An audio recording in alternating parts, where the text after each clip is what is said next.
everyone, welcome back to Beyond the Veil Tarot and Astrology. My name is Candice Marie. Thanks for joining me. Happy Friday, guys. I hope you're doing well.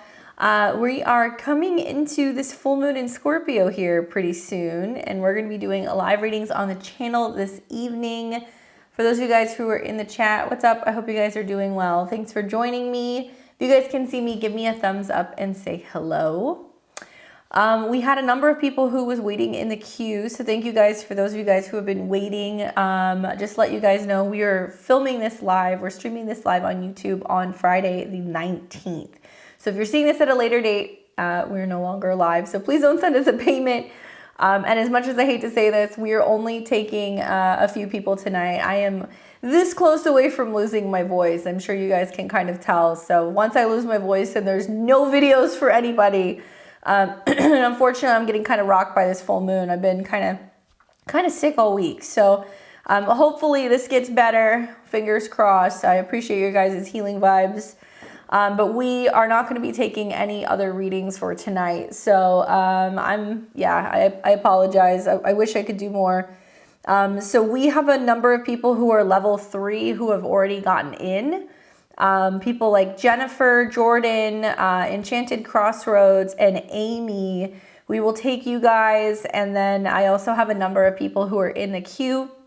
We've got Talia, Zenia, Willow, Madavi, Nicole, and Jessica. So truth be told, I was pretty confident I was be able to talk earlier today, but I became less and less confident as the day went on. So apologies, we had to cut that short. We have this upcoming full moon that's going to be in Scorpio. So if you have questions specifically about that, that's what we're going to be kind of chatting about. But if you have questions about something else, we can answer that as well. And we will be back here next Friday. So we alternate between every other Friday between tarot and astrology. So next week will be tarot. So you guys can catch me back then. Hopefully I have more of a voice then. We'll see. So what's up? I've got Enchanted, Amy, Deanna. I'll catch you next time. Thanks, Davers. Thanks, Dorothy. Thanks, Maggie. I appreciate it. How's everybody doing tonight? Readings are closed. Not used to seeing that so early. All right, so we're going to start with Jennifer, and then we'll take Jordan, Enchanted, and Amy. So you guys will hear your name kind of popping up. I'll call you as we're getting closer and closer to your readings. My Scorpio cup, right? All right, so we'll start with Jennifer. Let's see what Jennifer has to say. She is a level 3 member. She says, I have a membership. I've been having some health issues.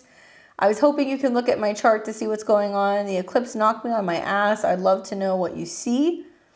Thank you for the tip. I appreciate it. So you are November 25th, 1980, 2:02 a.m. in Lynn, Mass. Well, sounds like you and me, girl. Sounds like you and me. So you're a Libra rising, Sun in Sag, and your moon is in Cancer. All right. So she says that she kind of got kicked swiftly by this eclipse. So let's look at where the eclipse hit her. Right here in your 7th house, solar eclipse. But here's the trick, right? So unfortunately, with this eclipse, I mean, for everybody, it was conjunct Chiron, so it does bring up healing wounds. But both of the eclipses, the solar eclipse that we saw in Aries and the lunar eclipse that we saw in Libra, had the rulers, Mars and Venus conjunct Saturn.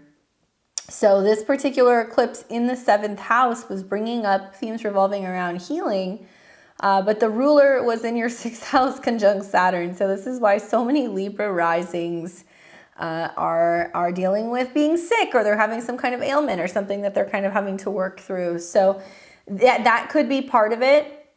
The other reason why is that, you know, you did have a solar eclipse that was in your 1st house. Let's look at that one. Excuse me, lunar eclipse. Hello. And it was right on your ascendant. So both of these eclipses, yeah, they kind of rocked you a little bit. This one was a closing eclipse though, so it was completing something, and it was right on your ascendant, but it was your Jupiter-Saturn midpoint. Jupiter ruling the 6th house of health, 3rd house of communication or breathing. Saturn is home. So you kind of got it both ways, you know. When can health return? When can things get better? I want to see Venus, out of this 18 degrees. I don't know when you started noticing it, if it was around the eclipses or just recently, but having Venus also hit 18 degrees today deals with health stuff. And then the conjunction to Chiron is like needing to kind of heal that.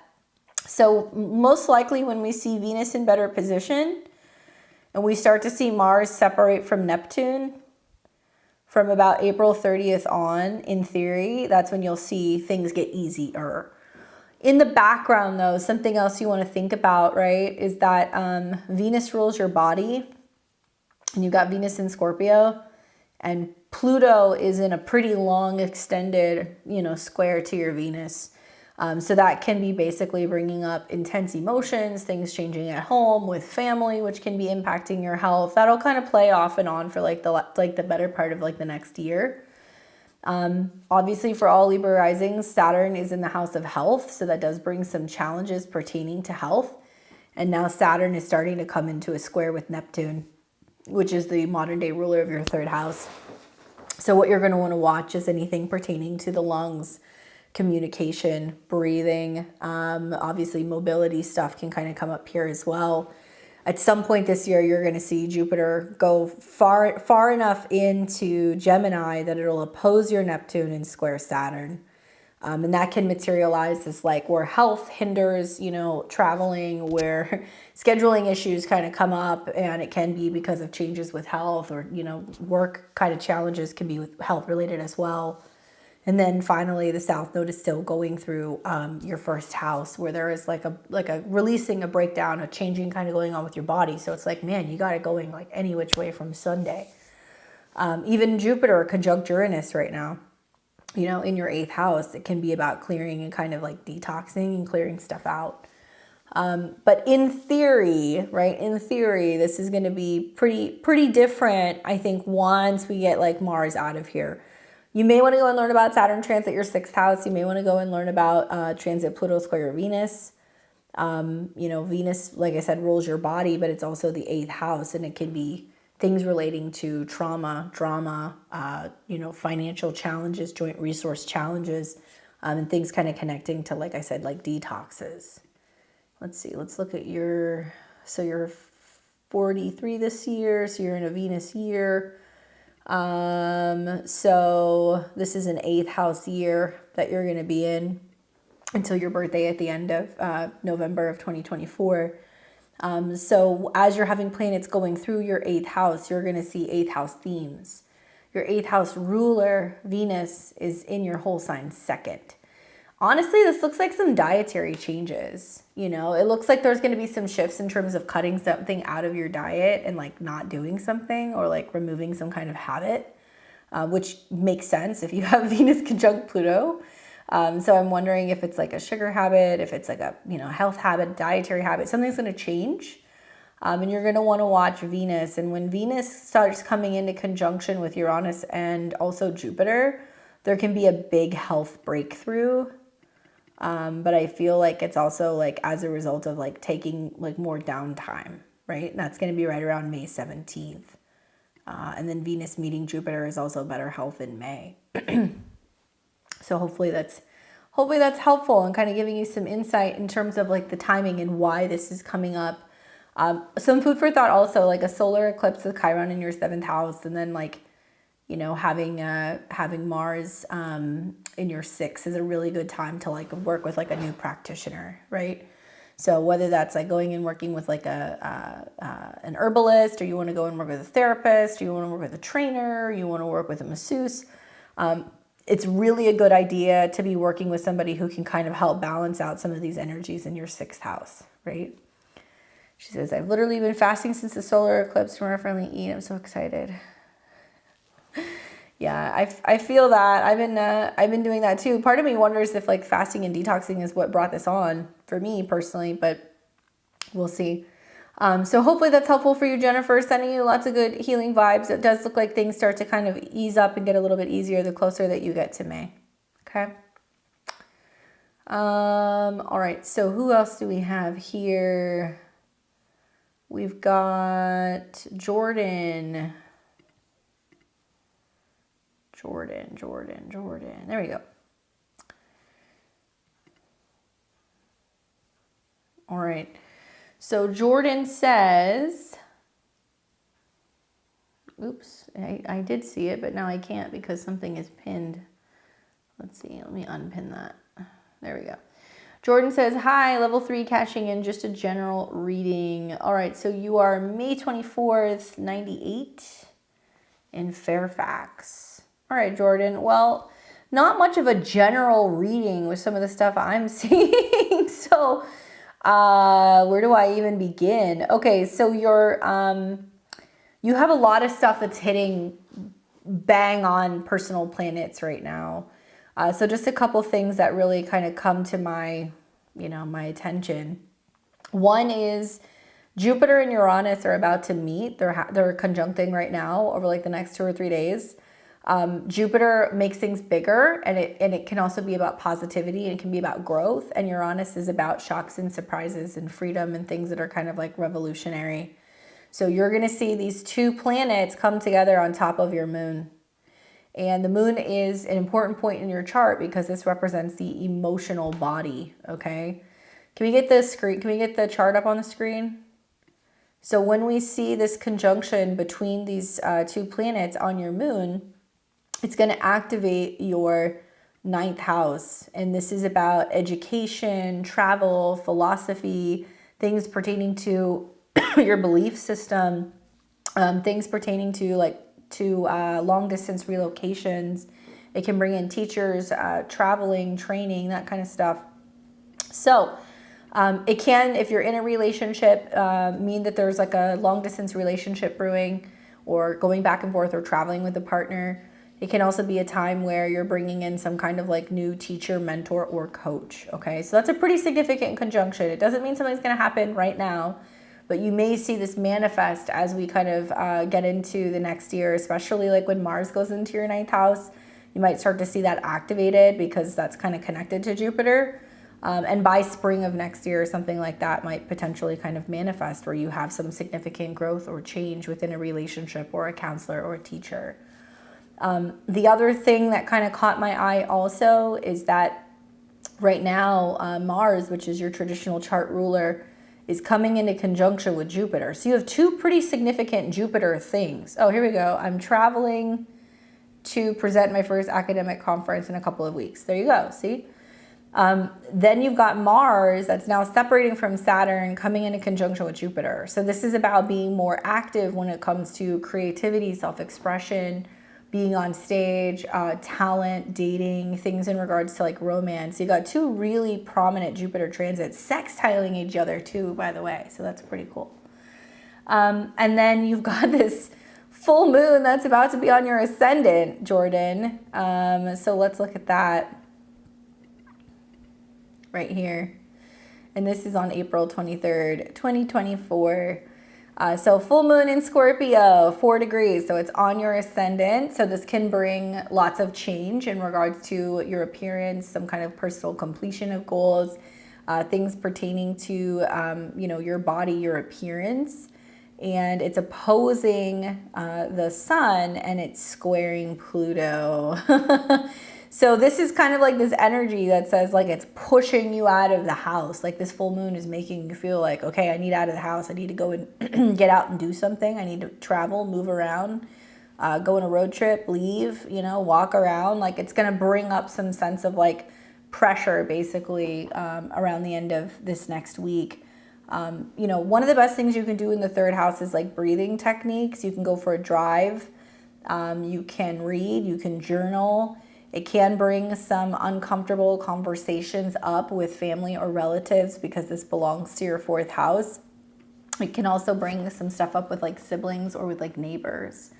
But the full moon, when it comes through, it's trining your south node. So it's clearing some kind of blockages or some kind of karma. And simultaneously also, Pluto is trining your Mars and trining your sun.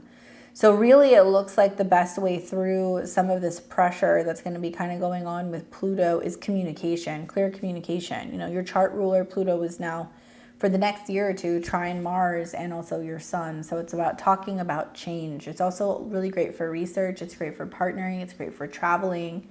So there's definitely like a lot of energy here that seems to indicate that the growth that's going to be kind of happening within relationships is through communication. Watch that particular full moon though, because you might just notice you're a little bit more prickly than usual. Especially because for Gemini, it's going to be 6th house to their sun. So it does seem to be very much focused on like health, okay? Because, you know, Scorpio, 6th house, health, habits, and routine. And the fact that it's on your ascendant, you want to make sure that you're kind of taking care of your health. You've recently had like the Mercury retrograde that's been going over your Venus and your Saturn. So I would anticipate this is like, or assume this has been about getting organized and getting everything on like in order when it comes to getting ready to travel or getting ready to present something. But also it's probably having you focus on like your health and your habits. So if everything's gone smoothly with your health so far, you know, just kind of stay on top of it and make sure all is well, because generally when I see a full moon on the ascendant and a retrograde here, touch wood, you know, people can get sick. Okay. Really exciting to see that Jupiter-Uranus play out. I wonder if you're single, if you meet somebody, because that may actually happen when you see planets come through here, like when Venus comes through here in a couple of weeks. Right around here, around like mid-May. And it's a really good time to be traveling and meeting somebody as well. Okay, so hopefully that's helpful for you, Jordan. Thanks for checking in with us.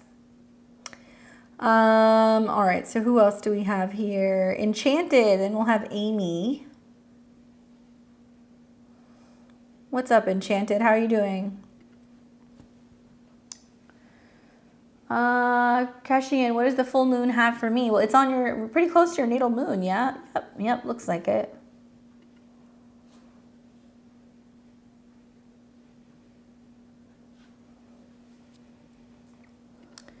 All right, so Enchanted wants to know, how is this full moon going to impact me? So we've got a full moon that's also a part of your lunar return. So I'm wondering, what city do you currently reside in? So full moon's going to be on top of your natal moon in the 7th house. So it's going to be a combination of like 7th and 8th house themes. So it's going to be about completions, conclusions, revolving around 7th house topics. Clients, business, friendships, relationships, partnerships, you know, and change. And what you're going to hear is for Aquariuses that it's relating to, you know, career and status. So notice how aspected this is in your chart. Full moon in the 7th square, Mars, your chart ruler. So it does seem like there's something that's changing or transforming. Like if you saw my full moon video, I talk about how Pluto is like the, it's like the force that's bringing about like this pretty dramatic shift between the moon in Scorpio and the sun in Taurus.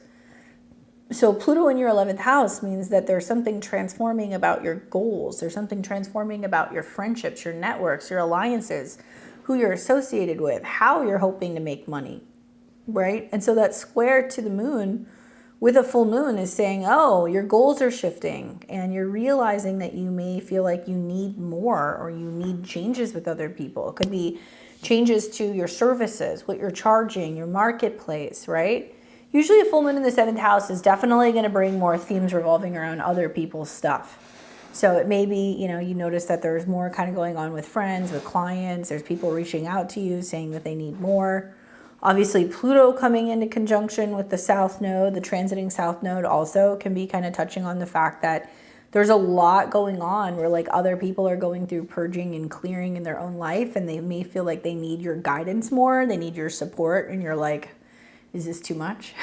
You know, or am I noticing that I'm having just a whole string of clients that are just very resistant to change? And so it may mean that, you know, you're kind of thinking about it and you're kind of going like, okay, you know, do I want to make a change with the type of people I'm working with, the services that I'm offering? Because a lot of this is about exchange, right? Also, your Jupiter return is happening. So it's actually happening like right now. It's about to be tomorrow, right here. So no, about one more day. Okay, so right around the 22nd. So I talk about how we have this Jupiter-Uranus conjunction where there is this need to have a breakthrough and to have some new opportunity that arises. And so for you, it might mean making money through traveling, through marketing, through teaching. Like there's something that's about to kind of like present itself. And then it happens simultaneously as we're coming into that full moon in Scorpio that's going to square Pluto. So it looks like your goals revolving around resources, money, and what you're actually producing is shifting to the point where you're like, okay, I have to be thinking about other ways of being able to grow my business. So it may mean that, you know, you're alerting clients that your prices have changed or that you have new services. That's kind of how I see it. It's going to be interesting to see this also because, you know, Scorpio will continue to see the moon go through Scorpio in your 8th house, where it's going to continue to process this change of the full moon. And then it'll start to trine Saturn and Neptune. So it means that in order for this new thing to come in, you're having to clear out the old. You know, you're having to clear out any blockages, any fears, anything that's kind of keeping you from being able to move forward. May is such a different month. It's like not even funny. Like once we get, you know, Mars into Aries and Venus into Taurus, like the energies are going to be very different. So I kind of read your chart with this full moon as like a clearing, because it's going to be making trines to Saturn and Neptune and Mars. And you're like, okay, there's certain things about my status or my career that, you know, need to go, or certain ways of working that I need to kind of like wrap up, or there's certain things that aren't working for me that I have to kind of release. And obviously for Aquariuses, like I said, it's very much career related. So I think, you know, it could be as simple as kind of reevaluating, you know, how much money you've been making with your business in this last year. Looking at taxes. I mean, this full moon for a lot of people is like the tax aftermath. Because Scorpio rules taxes, but because it's going to be squaring Pluto, it's going to be like, wait a second, like how much of the piece of the pie am I giving away? So when I look at this happening like in your 8th house, it's like, how much of myself am I giving other people? How much of my energy am I giving away? How much, you know, of my resources am I giving away? So it may dramatically change the way that you look at what you're charging or what your services are, or what it is that you have to offer. And that's kind of the way that I think that this is going to play out for you. Obviously, I don't know where where it is that you live, but like I said, this full moon is a part of a lunar return. So if I were to look at this from your natal, I don't know if that's where you still live there, but you can use the natal for the lunar return. One thing that's interesting here is that the moon returns to the 4th house. So usually you have it in the kind of the 7th going into the 8th. Now it's at home in the 4th house. A chart ruled by the moon, and it's in the 4th house conjunct the South Node. So it can represent a clearing out of the home, a subconscious clearing, things shifting and revolving around the home base. It can mean that you're finally like making peace with the past. You know, you might decide to clean out your cupboards, clean out your kitchen. But I think it's more than that. I think that this is about kind of creating space and kind of saying, okay, whatever has happened in the past, or whatever I have lost, whatever I have not been able to, you know, stay connected to, friends, family, there's like a mourning side to this. You're letting it go because you're embracing some new identity, right? All this stuff in the 10th house. And obviously the T-square is to Pluto in the 7th. So it's still saying something needs to change about your relationship to other people. And there's kind of like a much more entrepreneurial, assertive, direct kind of energy that's kind of coming through your 10th house. So it's like a big kind of like glow up period for you. And that ascendant is at 20 degrees. So that's a Scorpio degree. You've got the Scorpio moon. You've got the square to Pluto. So it does look like something is changing about your relationship to other people, and you're stepping into like a new identity, right? So very exciting, kind of like big boss energy, to be honest with you. So I hope that that's helpful for you. I'm sure you'll catch this. All right, so we have Amy and then Talia. Amy and then Talia and then Zenia. So let's look at Amy. What's up, Amy? Let me see. What did she say? Amy says, cashing in on my reading, gift for my friend Christy. Okay, so this is a different person. Hold on a second. Let me plug her chart in.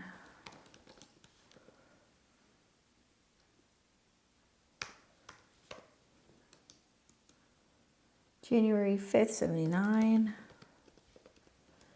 And that was at 3:13 a.m. in Baltimore.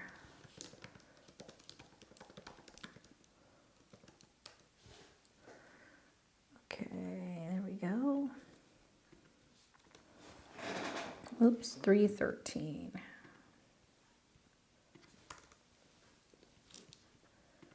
All right, make sure that this is right here. January 5th, 79, 3:13 a.m. Okay, cool. She says, successful job, amazing home, neither feel great anymore. Move, sell, rent, new job. Good question. All right, so this is going to be for Amy's friend, Christy. So you've got a Scorpio rising. So if you're not familiar with astrology, your ascendant or your rising sign, this is the sign you want to be listening to for your horoscope here. Your sun is in Capricorn in the second house, and your moon is in Aries, okay? So what you're telling me, there we go, is that work is good, home is good, but you're like, I need to make a change, all right? So why is this coming up for you right now? Well, a number of reasons. One is, Saturn is moving through your fourth house, okay? And Saturn represents boundaries and limitations. So it can be this feeling of, do I feel satisfied? Oh no, I don't feel satisfied. Something feels off, right? Vibes is very Pisces.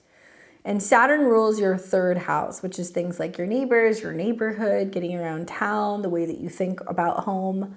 And Saturn's actually getting ready to come into conjunction with your south node. And Mars has been there recently, which means there's been this feeling of like being anxious or being like, I'm just ready to let it all go, or I'm ready to kind of leave home. Saturn will actually turn retrograde, conjunct your south node, and it's at a 19. So it means that the relationship with your home is changing, or if you're in a relationship with somebody, you and your partner can be like, is it time to leave? Do we need to make a change? Simultaneously, you just recently had an eclipse that was pretty close to your moon, which brings up a feeling of needing something different with home or family. And there's a retrograde there as well. So the moon in Aries, also ruled by Mars, so both Scorpio and Aries are ruled by Mars, is very action oriented. It's kind of fierce, independent, wants to initiate things. So with a retrograde here, it seems to me like what's probably been going on has been a lot of like, do we go and travel and entertain looking at another place and seeing if there's another place that we like that we would consider moving to? And it would be a place that you would travel to, vacation to, drive to, something like that. And for all Capricorns, the eclipse in the retrograde in Aries is fourth house to their sun. So it does represent changes going on the home base or anything pertaining to like home and family. So you kind of have it both ways. I would say like, I'm wondering like if you have kids, because, the moon in the fifth house can talk about a romantic partner or a younger person or a child and the impact that that would have on them. But the North Node usually encourages us to do things that are different and out of our comfort zone. So I'm not ruling out the idea of moving. I do think it's something that you may actually do, but I think that you're going to really be opting to go, you know what, we need to go and like feel it out in another location first. So I would like you to do that actually, especially like from the time of like end of May all the way to summer, when the south node is on your, when Mars is on your south node and you're willing to take space from your home. And also this is third house to your sun. So it's a place that you'd be willing to kind of drive to and kind of check out. You don't have to like go all over the country, but you could take a road trip.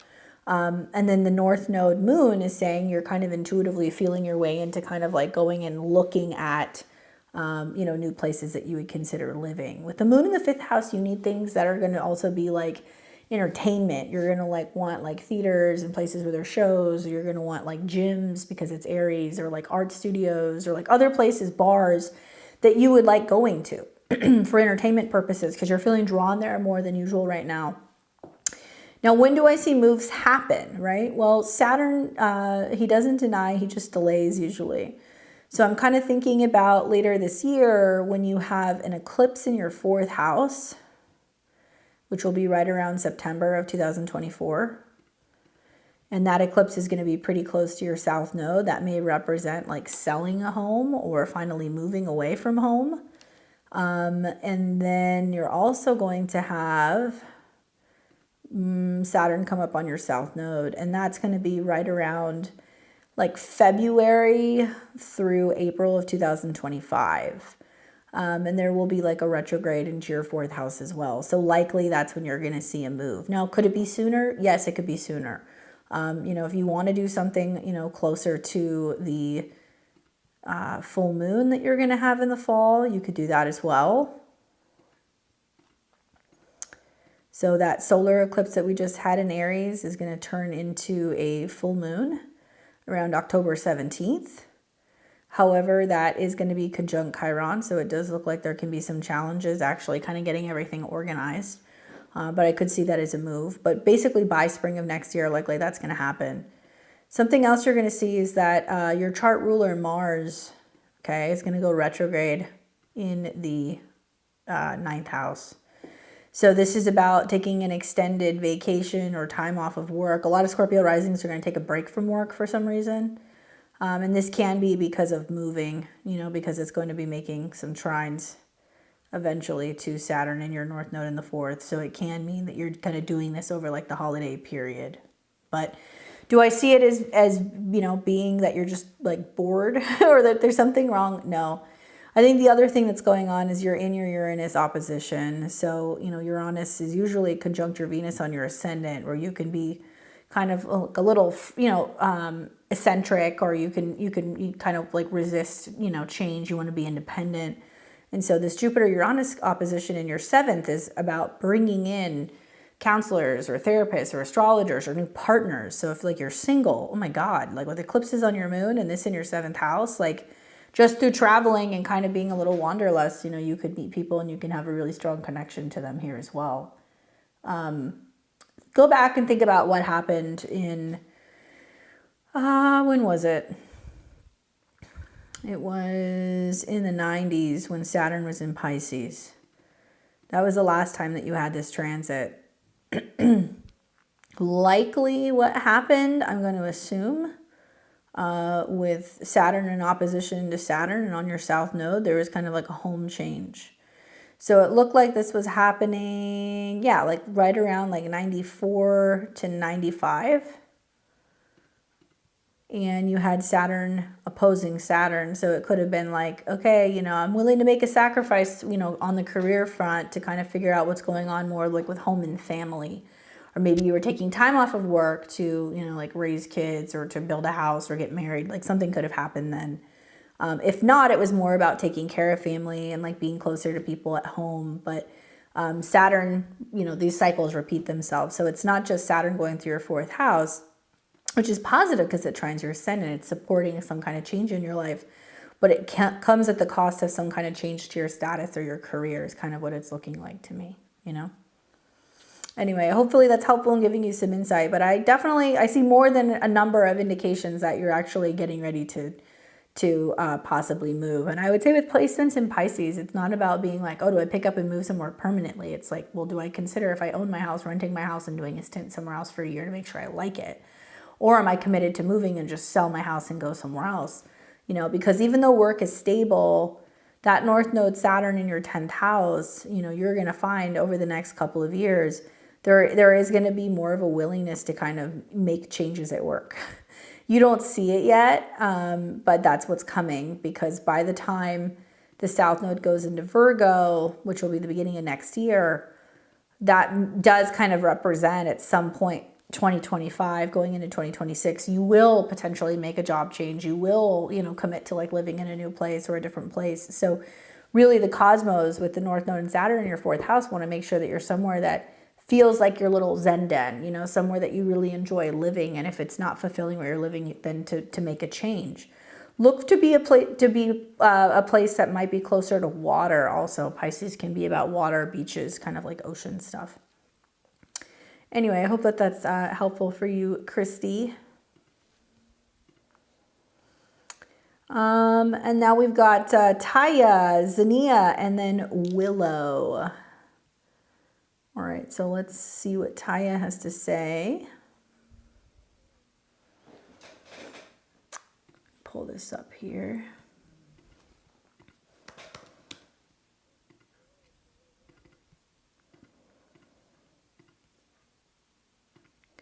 Okay, so she says Scorpio full moon astrology. So 4/17/84, 5:32 a.m. in Nashville. Question for the reading. Tell me what stands out most. Any information that you would consider most valuable if it were your reading. Plenty of 12th house action of late in my chart. Currently vacationing in close proximity to the North Node Square Ascendant Line, Mount Shasta. Ooh, magical. Well, what can I tell you? Let's take a look here. So we're looking at this upcoming full moon. So obviously it's going to be kind of hitting your ascendant and your descendant. Yes, you do have a lot of stuff going on in your 12th house right now. And with an eclipse there and a retrograde there, it's a really good time for you to actually like be doing something that's kind of more about rest, recuperating, you know, retreat stuff, being in nature, like keeping to yourself. That's smart, at least until Venus comes into your sign. So that'll be in a couple days still. If this were me, you know, if this were my reading, I would want to know most about what's going on with the Jupiter-Uranus conjunction because it's in the first house. So the first house is the body, the appearance. It is about how you project yourself into the world. Obviously, Uranus, for you, you'll hear for Taurus risings, it's about your career and your status, right? It's your whole sign 10th house Lord. But it's your 11th house Lord Placidus. So it's more about being with groups of people, focusing on your role in the collective, making friends, connecting with people who may be kind of otherworldly or kind of like spiritual or finding community. And then Jupiter, which is connected to the 12th house as well as the 8th house, is going to be about kind of like feeling like the ringleader and, you know, connecting with people who are basically going to be feeling like your tribe, right? So that's kind of the vibe that I'm getting with that Jupiter-Uranus conjunction. Now, the other thing is that it's pretty highly aspected in your chart. This is making almost an exact opposition to your moon. And the moon rules your 4th house of home and family. So it can mean that, you know, through this Jupiter-Uranus opposition to your moon, you are focusing more on the relationship to yourself. You're focusing less on all of this intense energy with other people. My God, Pluto, Saturn, Moon, Mars, Saturn, Pluto, and Mars all retrograde in your 7th house. Can you say relationship challenges much? It looks like, you know, the last several years with the Uranus oppositions in your 1st house, there has been a lot of like realizing that you can get involved with or attract people who can have these really strong kind of like platonic, you know, tendencies where it can be very intense, very passionate, very sexual, very transformative, right? These are the positive, I guess, like, you know, attributes of that sign, but it can also be destructive and dangerous and difficult and painful and scary. So as Uranus has been going through your 1st house, it's been waking you up and kind of through your body or through how you feel in your skin or your nervous system or just, you know, paying more attention to where you can feel on edge has been showing you that there is some resistance to some people who are kind of showing you some of those tendencies, right? So oppositions are relational, and Uranus says, don't tell me what to do. So it's probably been creating like this feeling of not always being able to be around everyone. There are some people that you may feel like are too limiting or controlling, or they're too intense to be around. Add that to the fact that you have the North Node, you know, going through your 12th house where your sun is natally, so you're kind of retreating a little bit. And your chart ruler Venus is there as well, and the North Node's coming in conjunction with Venus. So this is a period of like turning inward, you know, that's kind of what's happening. And probably what you're going to see with this full moon is that, you know, you can have an experience where you're finally breaking through something where you've had some limitations, some blockages, some drama, some karma, some pain, some fears revolving around relationships that becomes transmuted. That can happen. And for all Aries placements, you know, it's 8th house to the sun. So you're kind of an inverse of me. I have sun in Scorpio, I have moon in Aries, and I have the same quincunx, and it fucking sucks, to be honest with you. It's very frustrating when you see the sun and the moon quincunx each other, because there's the conscious side of you that wants one thing, and then there's the subconscious side of you that wants something else. And both of these are ruled by Mars, so they're conflicted. But what is very obvious to me with all of the activations going on in your 12th house and your first house is that subconsciously something is waking up, and you're like, you know what, I don't have to, be kind of entangled in this. And I don't know if it's mom drama, if it's issues you have with women, if it's conflicts that you have with relationships and partnerships, but there is now this kind of like self-preservation vibe that's kind of going on in your chart right now. And probably you're going to see that kind of come full circle right around the time of the full moon.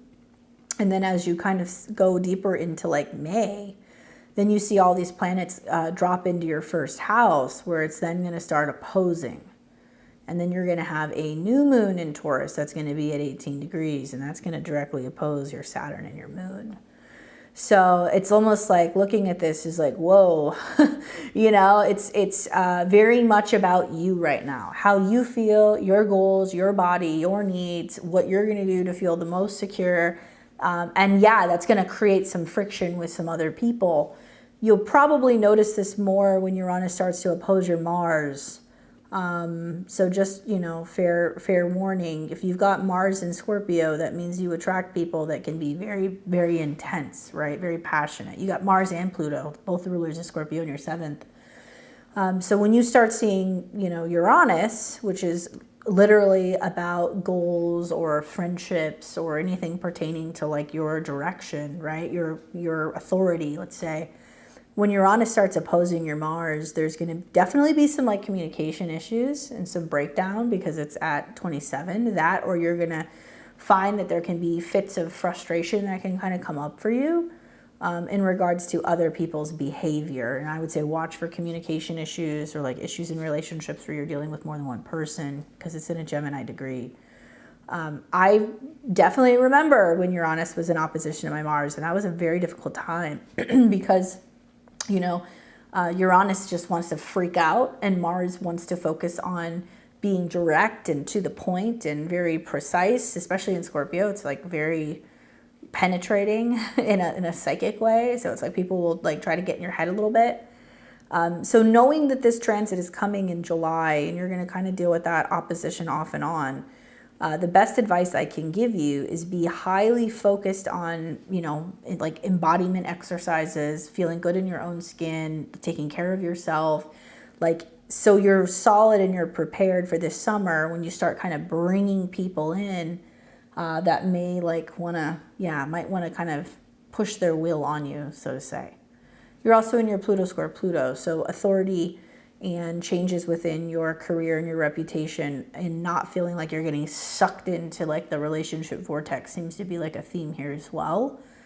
So there's multiple things happening at one time that seems to kind of finally want to reinforce and break you out of some of this like Scorpio patterning.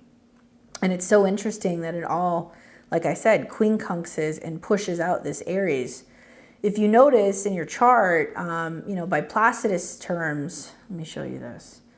You have interceptions in your 12th and your 6th. So the 6th house is about health, habits, and routine. 12th house can be about mental health, spirituality, behind the scenes, unfinished business.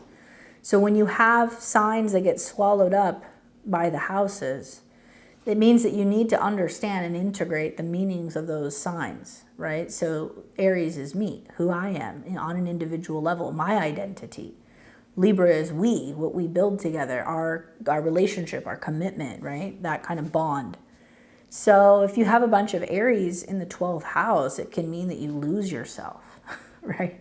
You lose identity, or you lose track of who am I? What do I value? What do I love, right? Sun, Venus in the 12th house. What am I personally sacrificing for what? Venus, clearing karma. I think it's a lot of clearing karma. I think with Mars being the dispositor of all that Aries in the 7th, that there's like people who come in that kind of push your buttons, and they're kind of saying, stop running away, or don't cut me out, and they can be kind of bossy about it. When in reality, I think that they're doing that because there is definitely some unfinished business in the karmic relationship realm, but also they're trying to get you to become aware of your boundaries and how to have better boundaries with other people. So with Mercury in your first house of what I say, what I speak, and Pluto in the 7th house where other people kind of want to manipulate, it's about trying to get you to speak up and be like, no, this is a boundary, don't cross it. So yeah, I think there's a need to really integrate that, I guess is basically what I'm getting at. And you're going to see that kind of play out. But think of this full moon that's going to be in Scorpio to be basically highlighting, and it's like the epitome of your Mercury Pluto, where there's intense communication and exchanges with other people. So hopefully that's helpful for you. And I would go and learn about the North Node getting ready to hit your Venus, because you're going to be bringing in some really significant female healers maybe, or female friends or other people that you're kind of connecting to who you're working with behind the scenes. And so it's helping you become aware of like what you need to be working on a spiritual level. Hopefully that's helpful. That 7th house it's wild, man. I bet you have some war stories with dating. All right, so we have Zenia, and then Willow, and then Madavi. So let's see, Zenia.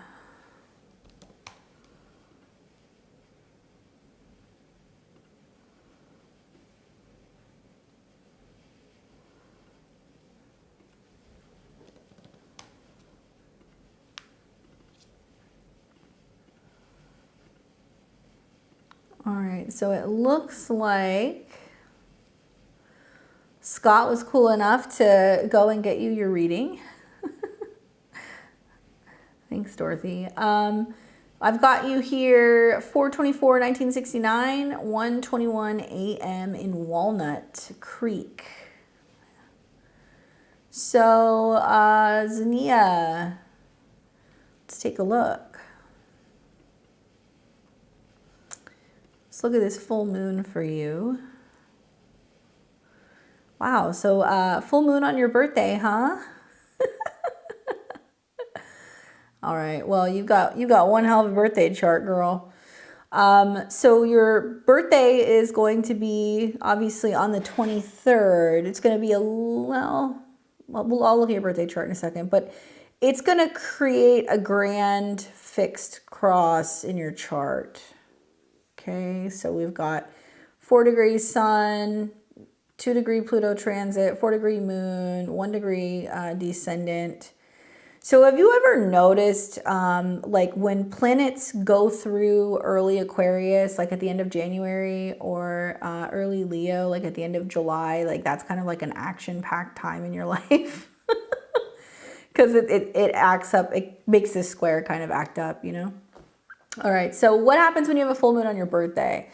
Well, for starters, full moons are completions of a phase, all right? So full moon birthdays basically mean for the next year, you're kind of going and like reaping all of the, the benefits of what you've been seeding for some time. So keep that in mind. The full moon in Scorpio is basically connected to your whole sign 10th house. So it's connected to your status, your career, your reputation. When we have this full moon, it's going to be focusing on a T-square to the ruler, which is Pluto. So 2 ways that I look at this. It may mean that you're feeling like you're just having a breakthrough and you need a really significant change when it comes to your job, right? Because Pluto rules your career. But it can be your status too. So it doesn't necessarily mean it has to be your job. It can mean that you're like, I have always identified as being a wife or a mother, and like now something new is emerging. And so when I think of Pluto being in your first house, I look at this and I go, oh, well, you're the one who's initiating the change. It's you, because it's in your first house. It can be uncomfortable, right? There can be this feeling like something is kind of cracking wide open, and through some kind of personal change, transformation, crisis, like there is some catharsis that will come from it as well. Now you're under a pretty strong Pluto transit, my dear, because Pluto is not just in conjunction to your ascendant for the next year, which is a big change to your appearance, your body, and your personal identity, but it is also in opposition to your moon, which represents your emotional body, you know, women in your life, your home, and your family. It is squaring your Saturn, which means that it's bringing up the need to make big changes to how you communicate with us family. And it's also squaring your Sun, which can bring up some power struggles revolving around men and other people in the home. So that Pluto transit is going to keep on keeping on for a little bit. That's not going to slow down for another year or two. One thing that I would say is you were kind of like born with this, so you may handle this a little bit better than most people. If you notice your moon along the 7th house at 29 degrees of Cancer, which is very sensitive, very psychic, squares Saturn. So you're no stranger to being like, okay, I have stuff that goes on the home front. You know, there are challenges or upheavals or things that I have to do for home or from family. And that does sometimes, you know, mean that it can be challenging for me to like move through that emotionally or to kind of like get on well with everyone. I think that one of the most challenging transits I've seen my clients go through is transit Pluto opposed the moon. Because that generally goes, you know, hand in hand with, oh, we need to make a dramatic home change, or we need to pick up and move, or we need to renovate, or, you know, we need to kind of get one of our parents into like a new home or a living situation. And yeah, your moon is out of bounds. I can see that. It's about as far as it can get there, babe. So, you know, I think that one thing that is going to come up in the midst of this is going to be, you know, what are those changes and how can you better communicate and like work with and relate to a partner in like navigating, making those changes, right? The other thing is that you are also simultaneously experiencing Neptune coming into conjunction with the North Node, and I would like not sleep on that. That's a pretty big deal. Anytime you have an outer planet on a North Node, like shit happens. And so for you, you know, Saturn is your chart ruler, right? And you're going to have Saturn that's going to hit that next year as well.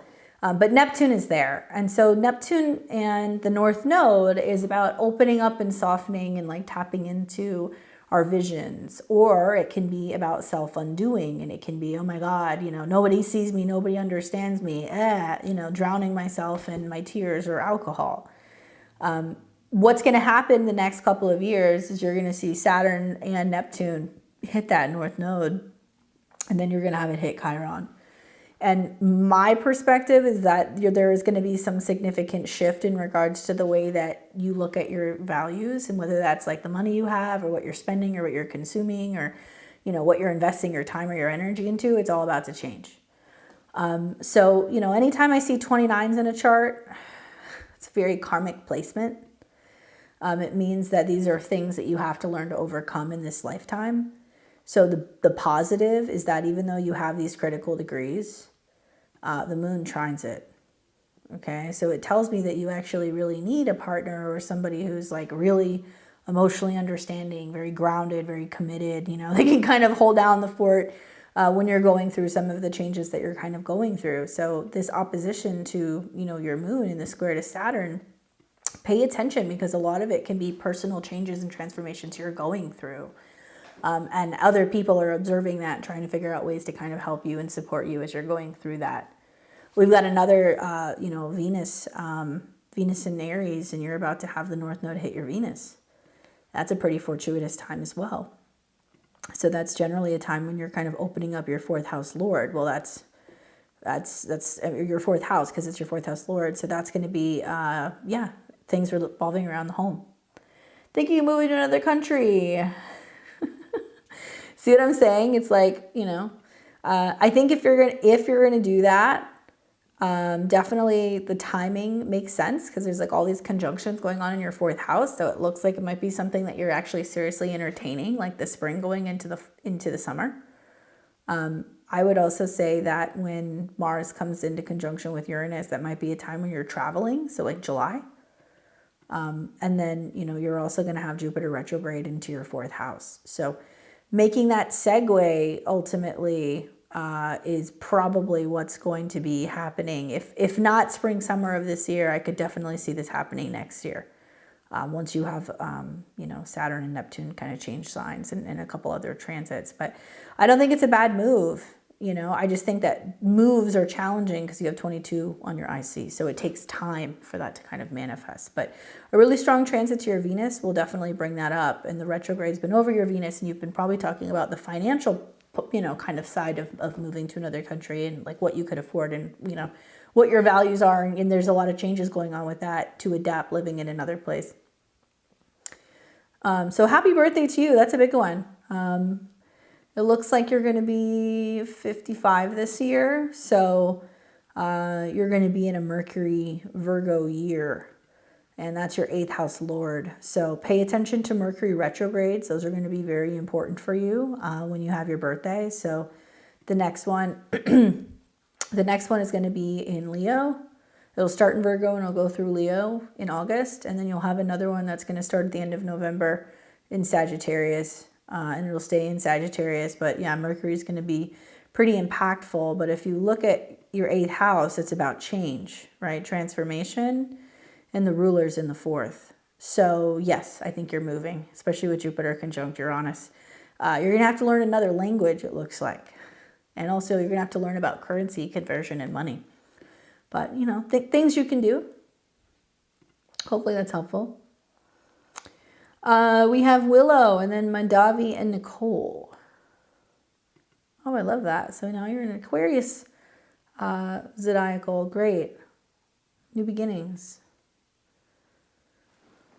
All right, so we've got Willow. Let me pull that up.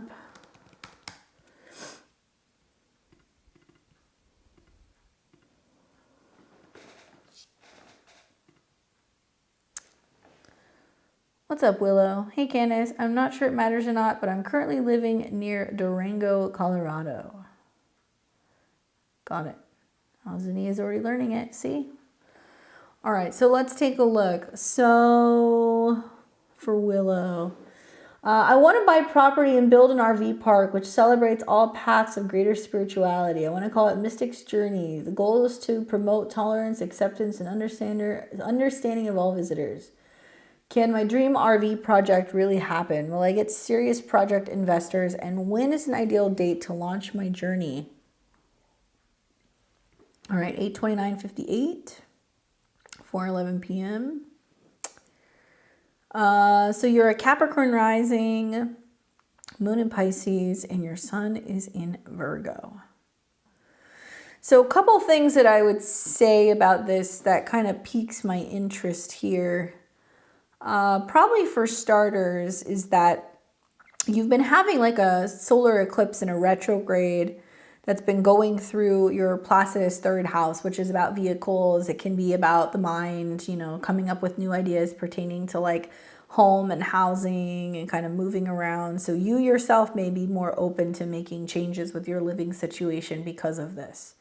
And with Saturn on your moon. So is the idea stemming from the fact that you're trying to find a space where you can create community? Are you somebody who has been kind of like being willing to make changes with your living situation? Or are you doing something that's more flexible right now? Because Saturn on the moon makes me feel like you've been looking for home. And in a whole sign chart, this would be in your 3rd house of vehicles. So you like to drive, you like to go on short trips or drives or kind of getaways or, like road trips. So Saturn hitting that is like, hold on a second, how can I make money and have more stability doing this, right? Is that possible? So it makes sense if that's what you're thinking about. Actual business is going to be your 10th house, which looks like that is Scorpio ruled by Mars and Pluto. So right now you've got Jupiter and Uranus hitting your Mars, which means you've got some new, kind of weird, wacky kind of idea about kind of tying business into travel, as well as things that are kind of like unconventional, right? In groups. So like all this stuff makes sense basically. You want to see a positive transit happening to your natal Mars or Pluto for this to kind of materialize. Something I noticed about your chart is that you have this like wicked stellium of planets that go from Leo to Virgo in your 8th house. So even though you're a Virgo with a Capricorn rising, You have a very strong Scorpio signature. And so the 8th house or Pluto is kind of Scorpio vibes. And so with your sun conjunct Pluto and all these planets in your 8th house, there is this fixation that's like, I need to transform, I need to get investors, I need to bring things in. And you were born on a full moon in this axis. So investors, maybe partners, possibly, you know, because you have your moon in the 2nd house, you're looking for people who can kind of help partner with you.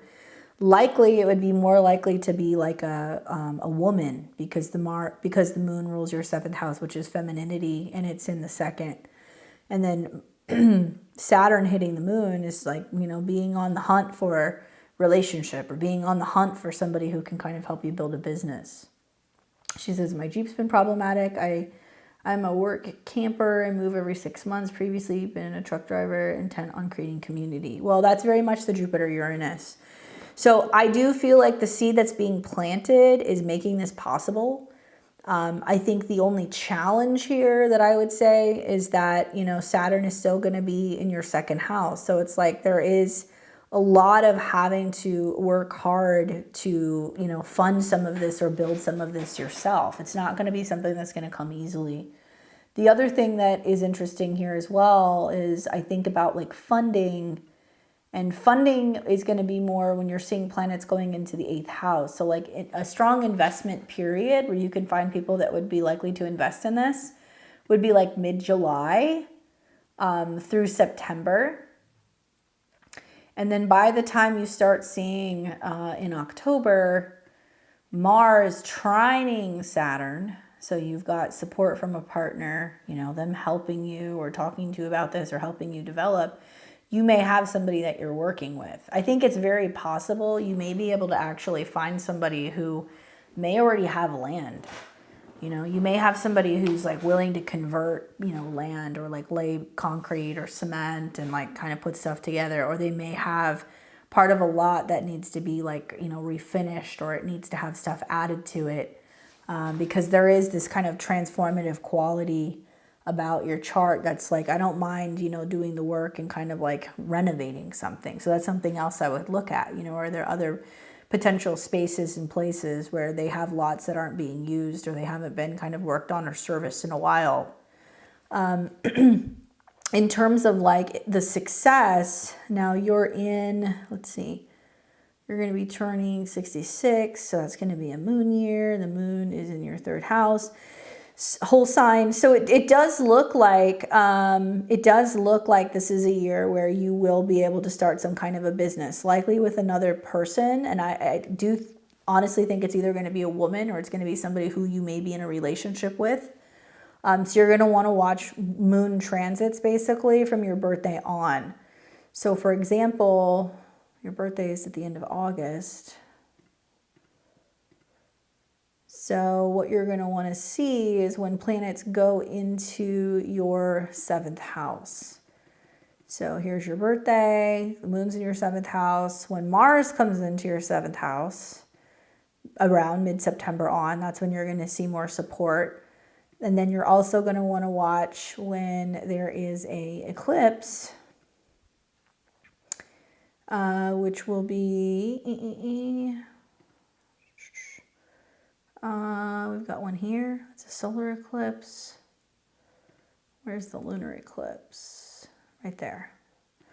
So the moon's going to rule your chart this year. So from August of 24 to August of 25, when planets go through Cancer, when there's a full moon, when you have this lunar eclipse around September 17th, this would be a time that you want to watch if you're actually agreeing to something and like entering into a deal with another person. If I were to launch a business, doing what you want to do, I would say a good business launch period can be like when Saturn is direct and you're seeing some trines or some positive aspects with Mars. So Mars is going to be kind of in opposition in November. So I would say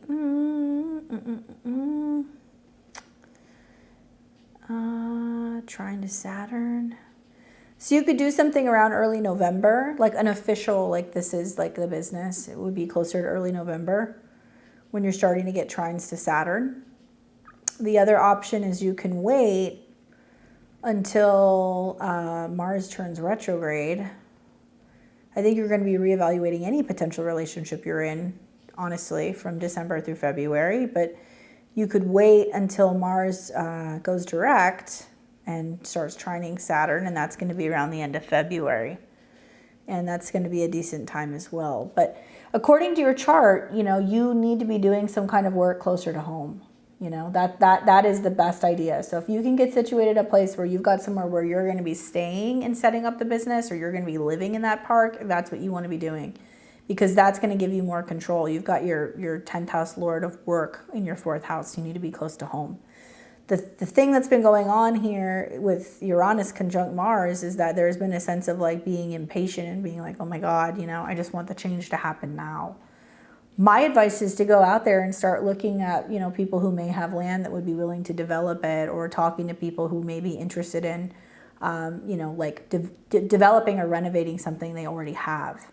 And it may be something that's closer to like agricultural or like campgrounds or other things that are, it's like connected to nature, because you have it in Taurus. And when you have this, you know, 7th house here, it does talk about, you know, moving into a new location this year. So finally having Saturn off of your moon, you know, yes, that creates car issues because that's your 3rd house. That's about vehicles and traveling, but it's also about your home. And so through some kind of challenges with your vehicle, it's prompting you to be like, I want to find a place that I can get solid and then I can stay. So I do see it actually kind of working out for you. Watch, like I said, August through September. That's the best time for kind of like funding. And you can, if you want to launch something in early November, you can. I would just be really cautious not really launching anything like December through February, because, you know, not at least until the end of February of next year, because there's going to be a Mars retrograde and there may be some moving parts and things that are kind of going on for you then. Hopefully that's helpful for you, Willow. Good luck with, that's a cool concept that you have.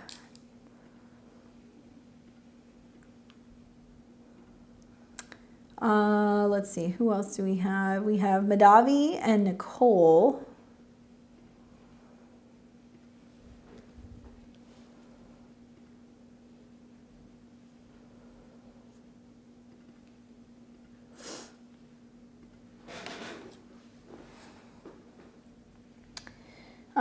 Current location is Melbourne. I've observed a pattern of major change every 7 years. 7 years. Staying optimistic about the future given the guidance I've received in my dreams and synchronicities. Okay. So let's look at your question. At a crossroads in relationship and career. I feel like I'm stuck. What's the best potential career switch that is aligned with both financially and spiritually? I'm learning astrology right now. Cool.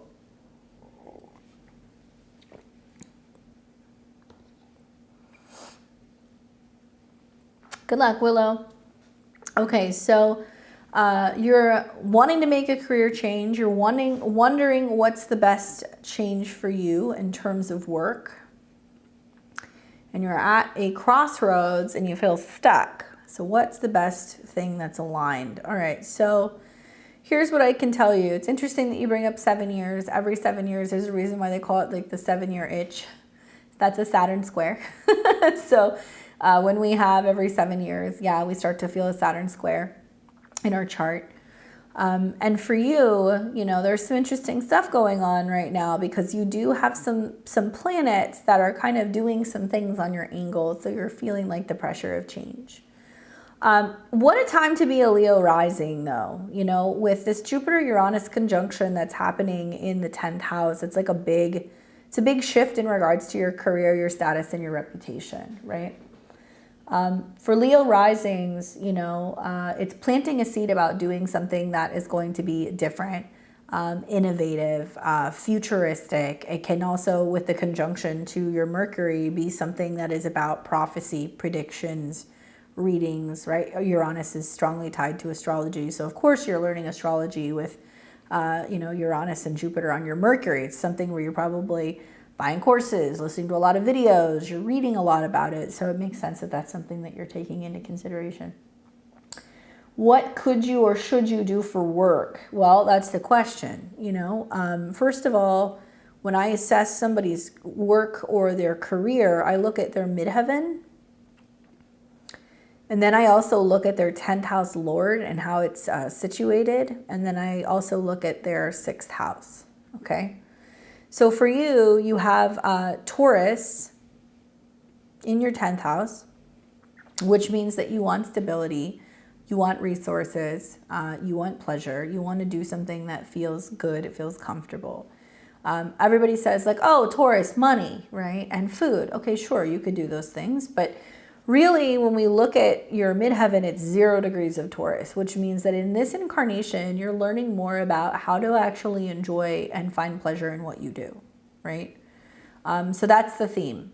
You also have Chiron in your 10th house, which means that you may identify with a path of healing, right? Healing practitioner, spiritual healing, physical healing, you know, financial services, you know, understanding and like decoding things with Chiron conjunct Mercury. But your 10th house lord is Venus, and Venus is in the 12th at 29 degrees of Cancer.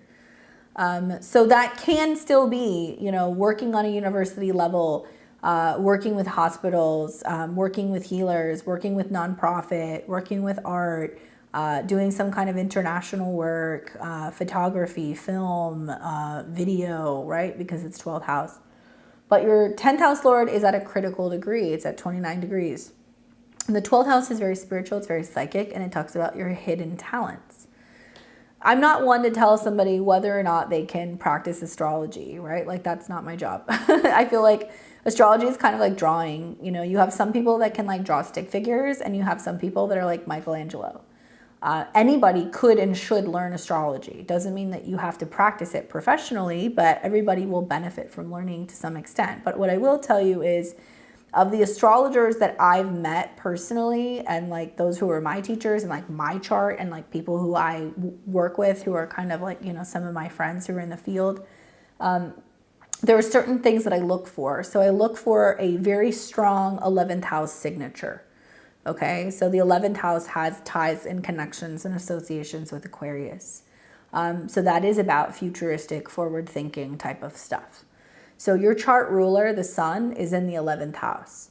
This is about groups. This is also about community and connecting with other people. And your sun is conjunct Mars. So it does mean that, you know, you want to do something where you're kind of utilizing your intellect and your communication and your intuition to be able to kind of help the collective, right? Or you do well with groups of people. Something else I look for also is like a very strong Uranus signature, all right? And so you happen to be one of those people who was born under a Jupiter-Uranus conjunction. I can think of like another astrologer who has this. I think the Leo King has Leo. I think he's Leo rising with this Jupiter-Uranus conjunction. David Palmer. So, you know, Jupiter, knowledge, information, abundance, right? In the sign of Sagittarius, it's in its domicile, and then conjunct Uranus. So the king of astrology, basically. So there's connections there. This is in your 5th house of like hobbies and things pertaining to things that you enjoy doing for fun. So this is in opposition to your sun. So it may represent where you're like, oh, well, there's this thing that I want to do and it'll help connect me with people. And I think the Jupiter-Uranus indication is that at the very least, you'll comprehend astrology. All right, so there's that. And then the other thing that I also look for is a very strong, like either 9th house or, you know, or kind of like either Jupiter, 9th house or Mercury placement. So you have your moon in the 9th house where the North Node is hitting it right now. So you're studying and you're learning more about philosophy and belief systems and things pertaining to faith and spirituality and like prediction. And that also sextiles your sun and it trines your North Node, your Jupiter-Uranus. So you've got all like the placements basically, if that's something that you wanted to do. You know, people ask me all the time like, oh, is this something I should do? And I'm like, well, it's kind of like being a human garbage man, to be honest with you. Like you have to really love it if this is something you want to do, because you're going to talk to people and you're going to talk about some heavy stuff. So I'm not saying don't get into it. I think that I would study it, especially with the transits that you're having and like the placements that you have. I think it would be beneficial, but there's a lot of different things you could do with this chart. You know, I know that you're kind of at a crossroads, but whatever's happening right now with Jupiter meeting Uranus, it does tell me that there is a seeding of something new that's kind of starting some new phase in regards to your career. So you'll see this manifest over like the next year, especially spring of next year, as like some significant career change. Now, because Venus rules your 10th house and Pluto's going to retrograde and it's going to come into opposition still with your Venus, it says there's something still changing. And this could represent some kind of change with relationships and how you're connecting with other people. And this could be, you know, romantic partnerships. This could be clients. This could be counselors and therapists. So until Pluto comes out of opposition with your Venus, there's still going to be some kind of back and forth things going on with your career. I think with the North Node hitting your moon and the retrogrades in your 9th house, it's much more about what do I believe in? What do I want to do? Like, what is my purpose? You know, am I doing some training, some certification? Am I going back to school? I would watch when you have a full moon that's going to be in Capricorn. There's going to be 2 of them. This seems pretty prominent in your chart. When you have a full moon in your 6th house of work with the sun on Venus and you've got a sextile to Uranus, this may actually bring a job in the end of July. That's very possible. The other thing I would watch for is like when you have a strong Venus transit, right? So Venus is going to be coming into your 2nd house and it's going to start trining your moon and sextiling your sun. So I don't see anything keeping you from working. I would watch also when Mars comes into conjunction with Uranus, because it can represent you start doing some kind of work where you're working with a teacher, or, you know, you're like an apprentice of some sort, or somebody's kind of taking you under their wing or training you. You know, that's also in mid-July. So I don't see you not working, but I do think that until Pluto comes out of this opposition with your Venus, there is this sense of digging deeper and asking yourself, like, what is my purpose? What am I here to do? And that's also the Jupiter-Uranus kind of waking up in your 10th house, being like, there's something I need to be doing. I need to be learning about some new technique or something to kind of like really help me figure out what my purpose is. And when Pluto is no longer squaring that by degree, which is going to be spring of next year, that's when you're going to have like this breakthrough, right? It looks like you're turning 41 this year. So you'll be in an 8th house, you'll be in a 6th house annual perfection year in June, in about 2 months. So it's going to highlight your natal Saturn, which is in the 3rd. So it does tell me this is a year of developing new skills, and Saturn is your time lord. Saturn will be in the 8th. So it may mean that you're learning new skills for work, you're studying the occult, you're doing stuff revolving around kind of like metaphysics and things of that nature. And you may actually have some kind of certification or training program that you go through this year. And so when you see Saturn change signs, which it will in the spring, and it goes into your 9th house, where it starts trining your ascendant and your descendant, well, that's going to be good, because you're going to be done with whatever you've been like learning or like training.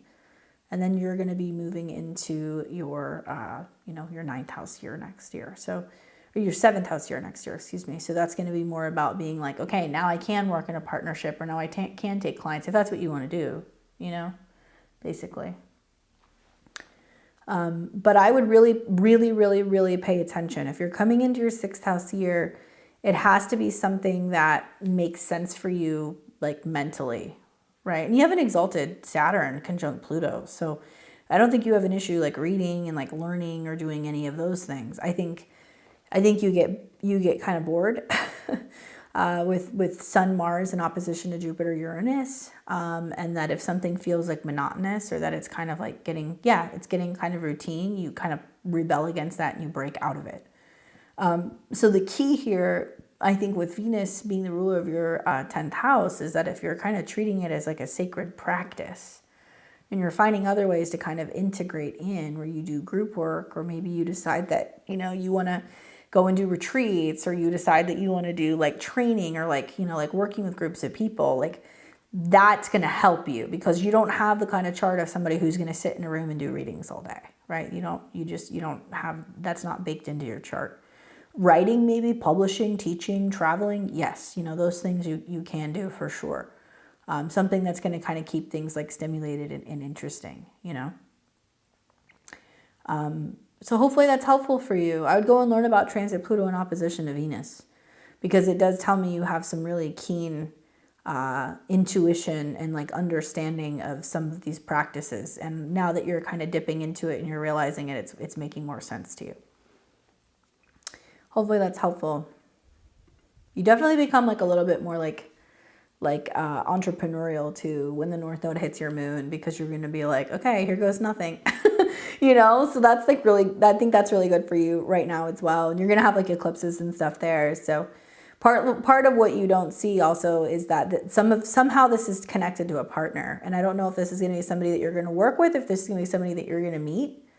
But with Pluto hitting your descendant and the North Node getting ready to hit your Juno and your moon with an eclipse, it's going to either be like a teacher of somebody you're going to work with, or it's going to end up being somebody that you meet through like this journey that can be like really significant in a relationship sense. So there's somebody connected to this. Good luck. All right, so we have Nicole and then Jessica.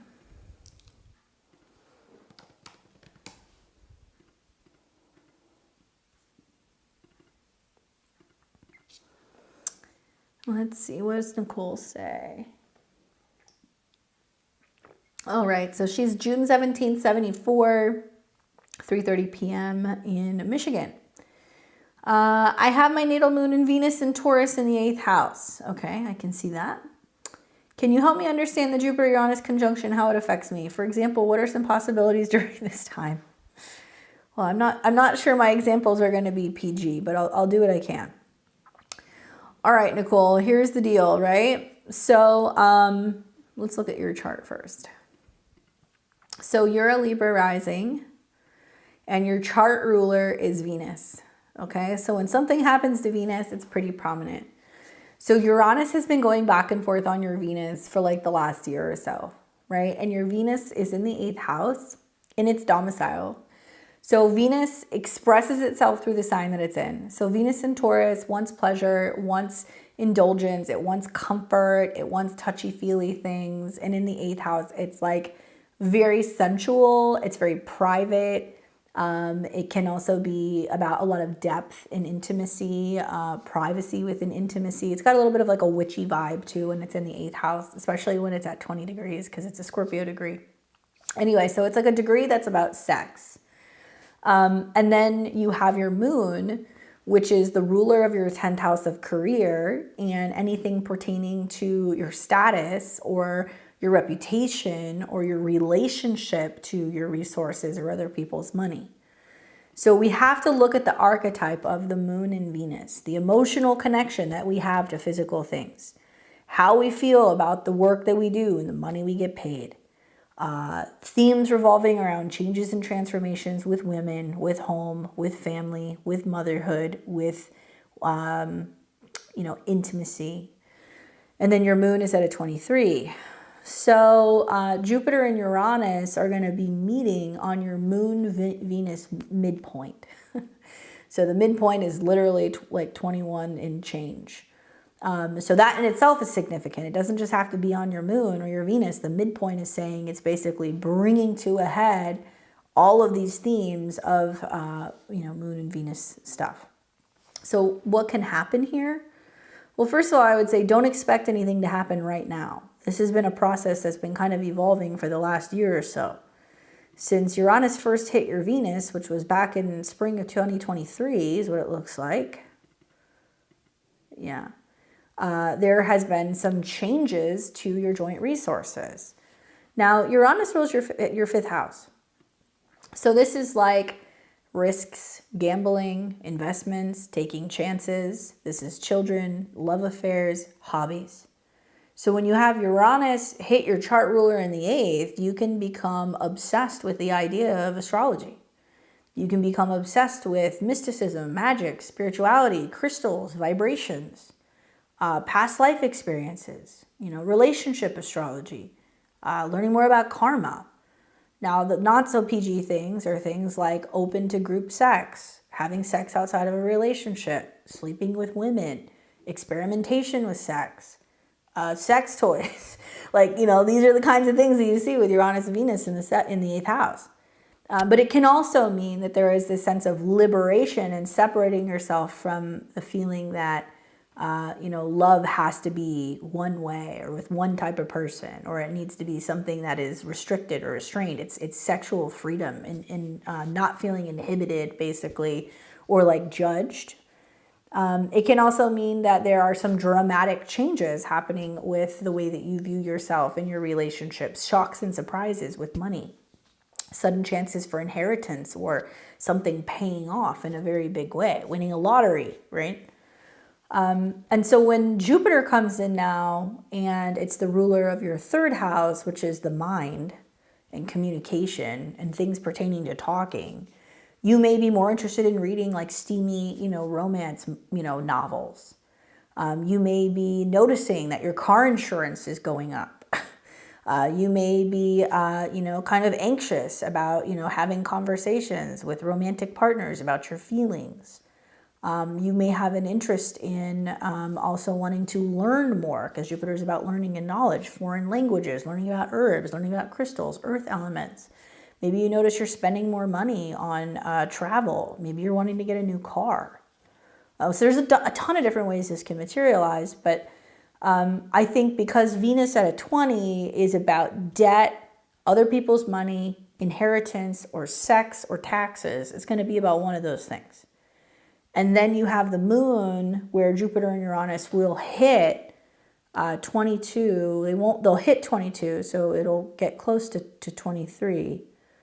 And I would be watching what's going to happen in mid-May, because for a lot of Libra risings, when you have Venus come into conjunction with Uranus and then Jupiter and the sun, there is going to be a sense of being like, oh my God, there's this overabundance of something that's like come my way.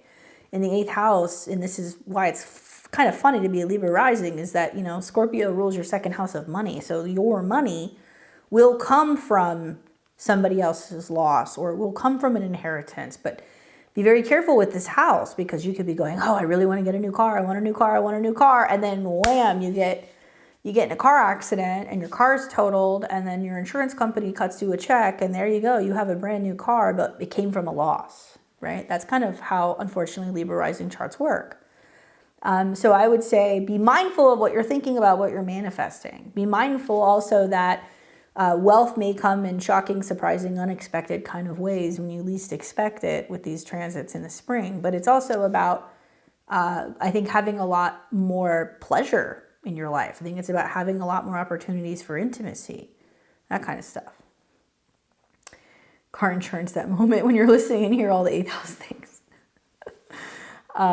So I don't know if I lost you here or not, Nicole, but there's definitely there's something brewing, and whatever it is, it's been brewing for a little while.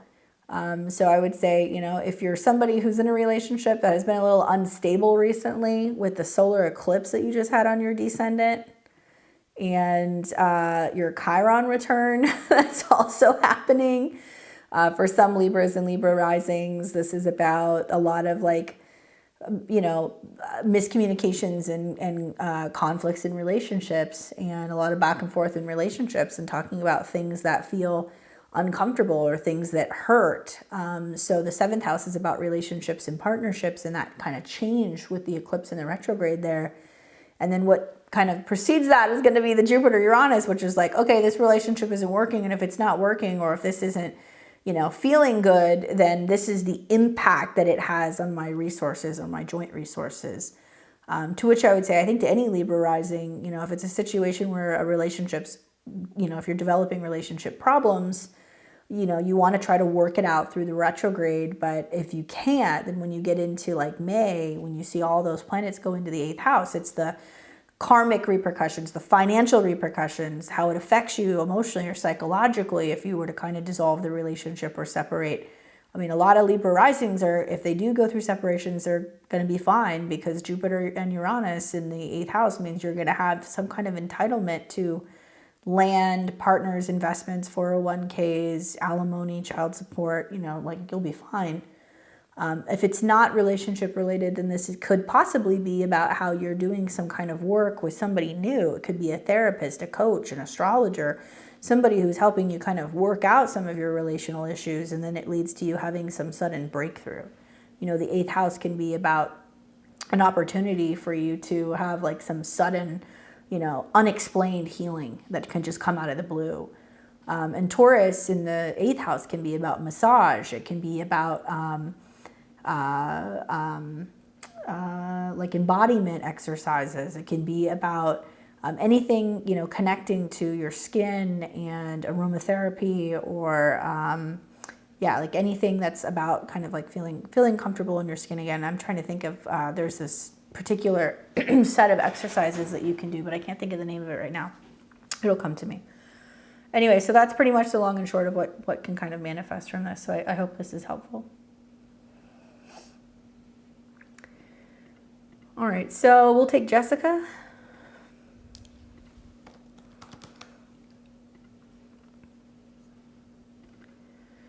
And this is Jessica O. Another Leo rising. March 6th, 87, 4 p.m., 4:15 p.m. I don't have any questions in particular, but I'll be on the live. Okay. Let me change this here, make sure this is correct. There we go. What am I sipping on? Whatever my husband gave me. It's got honey and lemon in it though. All right. So what do I see that kind of stands out to me? Well, a couple things. Obviously, the full moon is impacting this chart as a fixed rising sign. So you're going to have a full moon that's going to be in your 3rd house, whole sign 4th. So Leo rising, home, family related things, but pretty damn close to your Pluto, and it'll oppose your Mars. So this for you as well is going to create a grand fixed cross. So I would say like the Leo risings, really pay attention, because you guys are going to get rocked, I think, more than most people with this full moon, even more than maybe Scorpio or Taurus. So when you have a full moon in the 3rd house, there's a shift or some kind of completion revolving around 3rd house things. Communication, the mind, things pertaining to ideas, learning, vehicles, siblings. Obviously, this is ruled by Mars, which is in your 8th house. So there's a transformation of the mind or joint resources, and also Pluto. So it's squaring Pluto. How is that Pluto-Venus transit treating you? Ouch. So really, like I talked about with like the full moon, how Pluto's coming in and it's kind of like piercing think of it as like a balloon, right? Think of like the full moon as like, okay, it's, it's that moment where it's going to pop. Pluto comes in and goes, and it's happening through your Venus and your descendant. So this could mean there's a situation at work. It could mean there's something with coworkers. There's some kind of health related thing, something with a pet, some kind of scheduling change, something that kind of comes up that's like, oh my God, how do we deal with this? And it throws something off about how you communicate, and it throws something off also about the direction with, where you're going with traveling or education, or, you're going to hear as a Leo rising career. So it can mean that there's a partner that kind of creates some challenges that inhibits you from finding balance between home and career, okay? And their personal change, transformation, or crisis. So something like that could definitely happen. The other thing that's worth talking about also is that you're ruled by the sun, right? Because you're a Leo rising. So you're in the midst of Saturn right on top of your sun. In the 8th house, that's about a transformation of the way that you see yourself. You may feel like you're going through like a personal purge or a cleanse or a clearing. Obviously your sun's at 15, so that's about communication and learning, and it's about, self-expression. And you're almost done with this transit. It's been kind of hovering around for a little bit, but still worthy of mentioning. You may be feeling like more withdrawn. Maybe you're going through a change in private. And once Saturn starts to leave your sun, things are going to ease up a little bit, and then Jupiter's going to hit your moon. So it does look like, at least emotionally, you're more optimistic on the other side of May, and you're kind of feeling like you're coming out of these changes. Pluto's also moving away from your Venus, so that's going to ease up a little bit.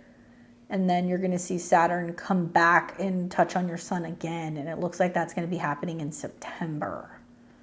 Okay, so pretty much now in September, Saturn Sun transits are always like having to work hard, dedication, sacrifice, but in the 8th house, it can be you're dealing with letting go, you're dealing with loss, you're dealing with change, solar themes like husbands, brothers, boyfriends, fathers, something like that is going to be really kind of changing the way that you look at your relationship to them. And usually it's like older people as well, So that seems to be really significant there.